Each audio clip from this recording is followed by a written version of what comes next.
बिस्मिल्लाहिर्रहमानिर्रहीम अस्सलाम वालेकुम। इस वक्त तक ये वाज़ेह नहीं हो पा रहा है कि क्या इसराइल जो है इस डील के अंदर दस्तखत कर चुका है या नहीं कर चुका है। इससे पहले कतर की तरफ से ये बाज़ाब्ता इज़हार तो हो चुका था कि हमास और इसराइल के दरमियान एक डील जो है वो फाइनलाइज हो चुकी है, लेकिन इस वक्त नेतन्याहू इसके साथ साथ जो उसके गवर्नर्स हैं वो इस तरह के मुतशद्दिद बयान देते जा रहे हैं जिससे ये वाज़ेह हो रहा है कि इस वक्त इसराइल इस डील से या तो पीछे हट रहा है या इस डील को करने से कतरा रहा है। यानी फिर अब तक ये रिपोर्ट भी आ रही हैं कि दस्तखत किए नहीं गए हैं, लेकिन ये डील फाइनलाइज हो चुकी है और किसी भी लम्हे इस पर दस्तखत किए जा सकते हैं। अब इस वक्त जो अपडेट सामने आ रही हैं, after Netanyahu office released a statement announcing that the Israeli cabinet will not convene until all the elements of the deal are accepted. Israeli Channel 12 reported that the cabinet and government will meet tomorrow to approve the Gaza ceasefire and prisoner exchange deal. अब एक तरफ तो Netanyahu के office की तरफ से ये खबरें भी सामने आ रही हैं कि इस वक्त जो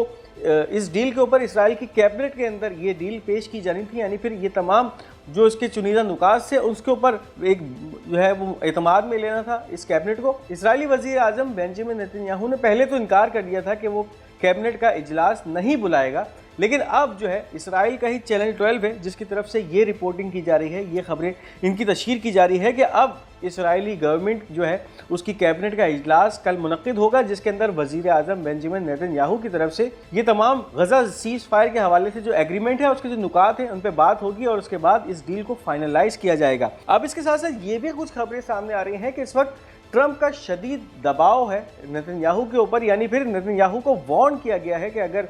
तुम इस वक्त इस डील को नहीं करते, यानी फिर इस सीज़ फायर के मुआहिदे के ऊपर दस्तखत नहीं होते या सीज़ फायर का मुआहिदा अमल में नहीं आता, तो फिर आने वाले वक्त में नेतन्याहू जो है या इसराइल ट्रंप की जो है वो कहर का निशाना बन सकता है, क्योंकि ये वही डील है जो कि बाइडेन एडमिनिस्ट्रेशन की तरफ से जुलाई के महीने यानी 2024 के अंदर की गई थी। यानी ये पेशकश बाइडेन एडमिनिस्ट्रेशन की तरफ से भी की गई थी कि इसी तरह के सीज़ फायर मुआहिदे को जो है वो अमल में लाया जाए, लेकिन उस वक्त बाइडेन एडमिनिस्ट्रेशन के इस प्रपोजल को नेतन्याहू की तरफ से यकसर मुस्तरद कर दिया गया था और बातों में उड़ा दिया गया था। लेकिन इस वक्त जब ट्रंप की तरफ से ये प्रेशर पड़ता है नेतन्याहू के ऊपर, तो फ़ौरन नेतन्याहू भीगी बिल्ली बनकर इस वक्त इसी डील को, जो कि आज से 6 महीने पहले मुस्तरद कर दी गई थी बाइडेन एडमिनिस्ट्रेशन की तरफ से जब इस डील का जो है मुसव्वदा पेश किया गया था, अब ट्रंप की तरफ से जब इसके ऊपर प्रेशर बनता है तो नेतन्याहू जो है इस डील को करने के लिए एक तरफ हिचकिचा तो ज़रूर रहा है, लेकिन अब जो है लग यही रहा है कि इस वक्त ना चाहते हुए भी इसराइल नेतन्याहू उसके साथ साथ उसके जो मिनिस्टर्स हैं इस डील को मना करने से कासिर हैं। इस वीडियो को आगे बढ़ाने से पहले उन तमाम नाज़रीन के लिए जिन्होंने अब तक हमारा ये चैनल पाक गोल्ड मीडिया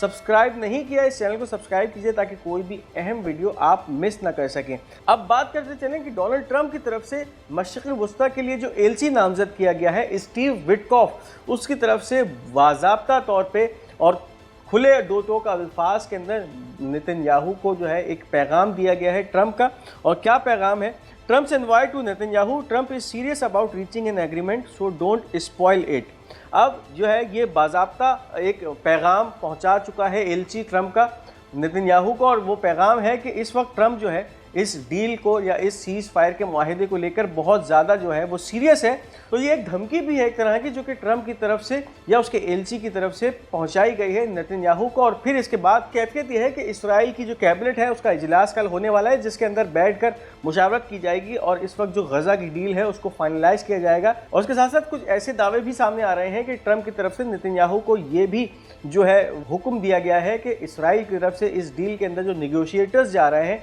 या जो इस डील को साथ के अंदर निगोशिएट करेंगे वो ऐसे हामिल अफराद को भेजा जाए जो कि इस डील को मुकम्मल करके आए, ना कि इससे पहले की तरह जिस तरह से ये डील सबोताज हो जाती थी वो सबोताज करके आए। क्योंकि अगर इस दफ़ा डील सबोताज होती है तो फिर ट्रंप इसको अना का मसला बनाएगा। उसके बाद फिर जो ताल्लुकात हैं इसराइल और अमेरिका की एडमिनिस्ट्रेशन के, उनके दरमियान एक शदीद तनाव की सी कैफियत आ सकती है। अब साथ साथ बात करते चलें, इस वक्त टाइम ऑफ इसराइल उन लोगों के हवाले से खबर दे रहा है कि जो कि इस वक्त दोहा में मौजूद हैं और जिनका काम यह है कि जो टीम इस वक्त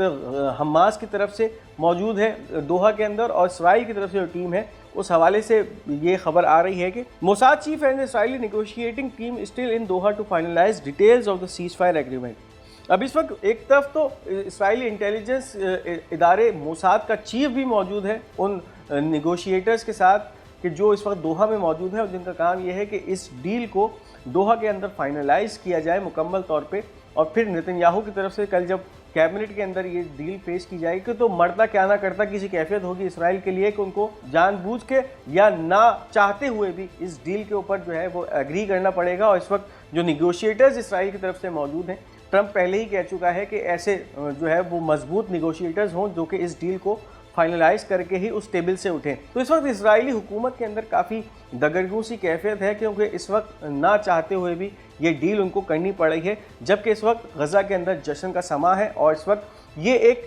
वाज़े तौर पे रेजिस्टेंस की, वाज़े तौर पे मुकावमत की जीत है कि 15 महीने के अरसे के अंदर इतनी शहादतें उठाने के बाद भी अपने मुतालबात मनवाना हमास इस वक्त कामयाब हो चुकी हैं इन मुतालबात मनवाने में। और पूरी दुनिया इसको इस तरह से ले रही है कि ये एक रेजिस्टेंस की, हमास की, इसके साथ साथ जितने भी एक्सिस ऑफ रेजिस्टेंस या मुकावमत के महवर हैं, फिर चाहे वो हिजबुल्लाह हो, फिर चाहे वो यमन के हौसी हो, और उसके साथ साथ हमास, इन सब रेजिस्टेंस के फैक्शन की ये एक बहुत बड़ी जीत है कि इसराइल को घुटने टेकने पे मजबूर कर दिया गया है। अब इसके साथ साथ एक बहुत ही अहम खबर है, डेवलपमेंट है, और आपको इससे पहले वाली वीडियो में हमने बताया था कि इसराइल की तरफ से इस वक्त जो है शदीद बमबारी का सिलसिला जारी है गज़ा के अंदर। उस हवाले से जो अबू उबैदा स्पोक्स पर्सन समझे जाते हैं अल-क़स्साम ब्रिगेड के, उनकी तरफ से बयान आया है। After announcing the agreement, the enemy army targeted the place where one of the female prisoners of the first stage of the expected deal was located. Any aggression and bombing at this stage by the enemy could turn the freedom of prisoner into a tragedy.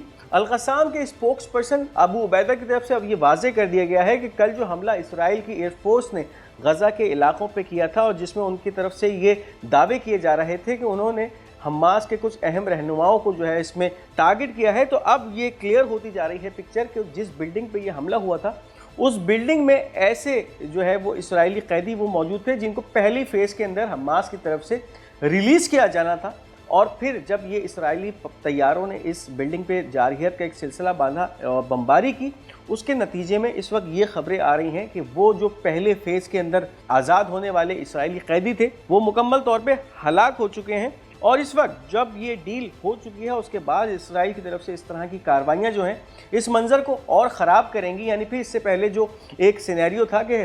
Netanyahu की तरफ से अब उन hostages को उन पर बमबारी की जाएगी और उसका फिर पूरा मलबा हमास पे डाला जाएगा, तो वो कैफियत अब खुल के सामने आ चुकी है। अबू उबैदा की तरफ से इसका इजहार किया जा रहा है और इस वक्त फिर ये होगा कि ये जो आज़ादी का मामला या प्रिजनर की फ्रीडम का मामला है ये किसी ट्रेजिडी या किसी अंधोनाक वाक़े को जन्म देगा, क्योंकि फिर इसराइल अगर इसी तरह बमबारी करेगा और फिर उन इलाकों में अगर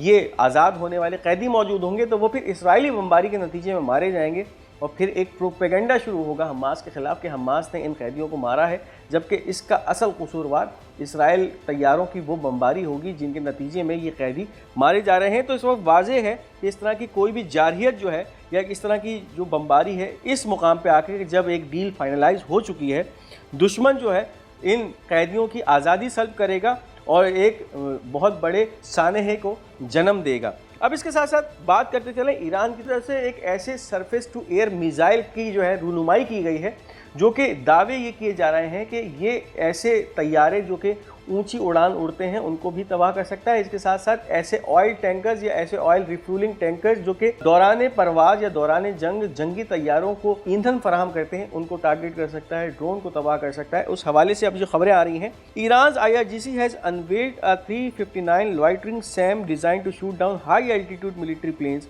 like AWACS tankers and drones from over 150 kilometers away. This is the upgraded version of 358 loitering munition which has already shot down region MQ-9 drones. इससे पहले MQ-9 ड्रोन्स को जो तबाह करने में हथियार इस्तेमाल हुए थे वो भी इसी तरह के सरफेस टू एयर मिसाइल थे। अब उसको अपग्रेड किया है ईरान की पासदारान इंकलाब की तरफ से और अब दुनिया के सामने उसका जो है वो दिखाया जा रहा है। और इसकी जो खासियत है वो एक तरफ तो ये कि बहुत ऊंची उड़ान उड़ने वाले जो जासूसी के तैयारे होते हैं AWACS उनको टारगेट कर सकता है, ऐसे टैंकर्स को निशाना बना सकता है जो कि हवा के अंदर जहाज़ों के ईंधन की फराहमी को यकीनी बनाते हैं। इसके साथ साथ ड्रोन तैयारों को भी तबाह करने की सलाहियत रखता है और इसका मुशाहिदा पहले भी किया जा चुका है। यानी फिर यमन के हौसियों की तरफ से जिस तरह से ड्रोन्स को टारगेट करने का जो अमल सामने आया है, जिसके अंदर एक कसीर तादाद है, 14-15 MQ-9 रिपर ड्रोन्स अब तक यमन तबाह कर चुका है, उसके अंदर भी इसी तरह के सरफेस टू एयर मिसाइल का इस्तेमाल किया गया है, जो कि अब ईरान ने उसको और अपडेट किया है